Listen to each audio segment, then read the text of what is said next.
Okay, this is another quick message. I always say that, and they do not be quick, but I'm gonna keep it quick. I'm gonna keep it quick for real, y'all. So this weekend, my friend and I were having a conversation about therapy, and part of the conversation was around this idea of some people go to therapy, and then when they face future difficulties, they're like, well, I did therapy already, so I need something else. And part of our conversation was this idea that therapy is something that can guide you through different phases of life.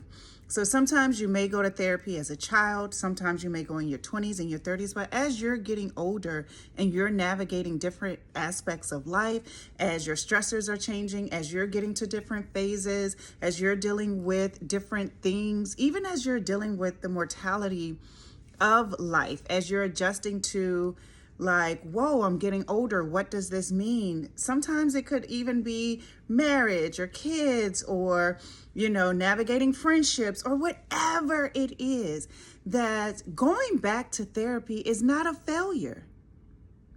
In fact, it is a gift you get to give yourself because one, you've done it already. I love when a client comes to therapy and they say, oh, I've been in therapy, because in my mind, I'm like, okay, let's talk about that. What are some things that you went to therapy for in the past? How did that help you? What were some things that you enjoyed about therapy? What are some things you learned, both strategies and about yourself? What didn't you like? So baby, now we got data. We're gonna make this thing work. And the beautiful part is, as they get back in the groove of therapy, they start remembering like, oh, I used to do this. And then the progress, it starts happening. So one of the things that I tell people or my clients when you come to therapy is there's gonna come a day when our sessions end. Here are some signs. Let's talk it through. What are some signs when you may need to go back to therapy? And let's be clear. I'm saying when you need to go back to therapy, it does not mean when you need to come back to me. You may want someone new. That is your right. So what are the signs? What are the things that you experience when it's like, I may need to talk to somebody about it? So one, we're preparing for it in advance. Two, give people the information. Baby, mental health stressors sometimes happens in waves and cycles. So, for example, if you experience depression once, you are more likely to experience a depressive episode again.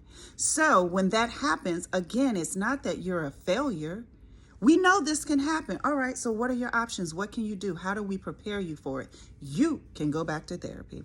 This message is specific to people who have been in therapy and are revisiting the idea. Nothing about going back to therapy means you are a failure. It means you're living. It means you're human. It means you're giving yourself what you deserve. It means you now have experience and know what therapy can do for you. And now it's time to go back and get a boost, baby.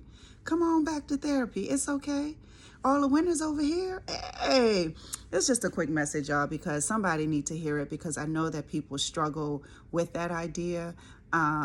And I just wanted to encourage someone that it never means you're a failure. It means the exact opposite, that you're in tuned enough with yourself that you know you need some additional support, some additional treatment, someone else with that expertise to guide you through this phase of life.